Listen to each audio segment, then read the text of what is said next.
आज तुमको बोलते हुए डर लगता है कि तुम लंगर प्रसाद खा सकते हो क्योंकि तुमको अपना बिजनेस चलाना है, लेकिन जिसको जीसस की आत्मा की अगुवाई में आत्मिक जीवन चलाना है वो यीशु के सामने घुटने टेकेगा और उसी का लंगर खाएगा। बस वो किसी से डरेगा नहीं, किसी का भय नहीं मानेगा। लेकिन अगर तुमको दुनिया को भी खुश करना है और अंत के दिन में जब न्याय का समय होगा, जीसस कहेंगे मुझे तुम पर शर्म आती है कि तुमने लोगों के सामने मेरा इकरार नहीं किया।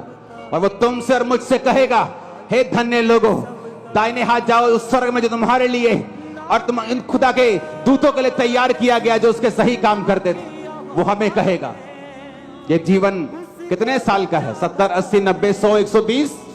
बस किसी ने 40 बिता लिए हैं, किसी ने 50, किसी ने 20, किसी ने 60। कितने सालों के रह गया?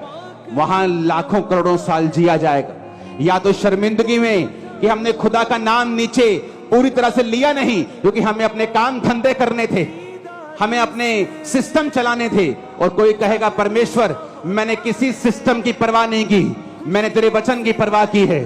और जीसस ने कहा छोटे झुंड मत डर, तुझे सबसे बड़ा करूंगा, सबसे ब्लेस करूंगा और सबसे आशीषित करूंगा। हालेलुया। आंखों के अंधों और कान रखते हुए बहरो, तुम्हें दिखाई नहीं दे रहा है। इमेजिन करो इतना बड़ा चमत्कार होता तो चरवाहे कहते प्रभु सूअर चराना पाप है क्या? आज से हम छोड़ते हैं, तू हमारा मालिक है, तू हमारा परमेश्वर है, तू जीवित परमेश्वर है।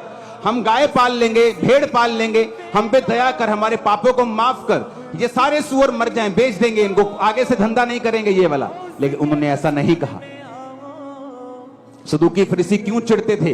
क्योंकि उन्हें आराधनालय के अंदर कबूतर बेचने थे, आराधनालय के अंदर गाय बेचनी थी, कमीशन रखनी थी कि तेरा कबूतर 50 का 500 का बिकेगा, 250 मेरा और 250 तेरा। इसलिए जीसस क्राइस्ट ने आते कोड़े मारे थे उनको और भगा दिया था वहां से। जब किसी को बिजनेस करना होता है वो भी जीसस के वचन को पब्लिकली एक्सेप्ट नहीं करता। और बाइबल कहती है उन लोगों ने जीसस को कहा हमारी सीमा से चला जा, हमारे घर से चला जा, हमारे मोहल्ले से चला जा, क्योंकि हम सब सूअर चराते हैं, ऐसा ना हो कि हमारे मर जाएं। उन्होंने साल्वेशन का इनकार कर दिया और अपने पैसों को रख लिया। और वचन कहता है श्रापित हो क्योंकि तुम्हारे पैसों को काई खा गई, तुम्हारे नोटों को काई खा गई, तुम्हारे बिजनेस को शैतान खा जाएगा, काई खा जाएगी। लेकिन जिन्होंने धन कमाया है, आत्मिक धन कमाया है, भक्ति कमाई है, ऊपर यही करेंसी काम आने वाली है। हालेलुया। हमें नीचे पैसा चाहिए, लेकिन ऐसा कलंकित पैसा नहीं चाहिए जो परमेश्वर का इनकार करके आया हो। पैसा चाहिए, काम करना है, छत डालनी है, सुसमाचार फैलाना, टीवी पे प्रचार करना चाहिए, लेकिन इस तरह से नहीं चाहिए कि आप यीशु मसीह के वचन का इनकार कर दें। यीशु मसीह ने कहा क्या तुम नहीं जानते कि तुम शैतान और परमेश्वर दोनों के मेज के साझी नहीं हो सकते?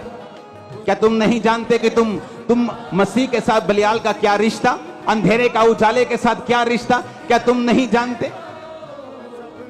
लेकिन वचन कहता है अपनी आंखों के सामने लोगों को चंगा होते हुए देखकर भी, अपनी आंखों के सामने बीमारियां जाते हुए देखकर भी, उद्धार पाता हुआ देखकर भी वो आंखों के अंधे, वो कानों के बहरे वैसे ही बने रहे। जीसस ने कहा 40 आयत में फिर से पढ़ेंगे कि ऐसा ना हो कि वो आंखों से देखें और मन से समझें और फिर जाएं, यानी उनका माइंड फिर जाए, यानी वो तौबा कर लें और मैं उन्हें चंगा कर दूं।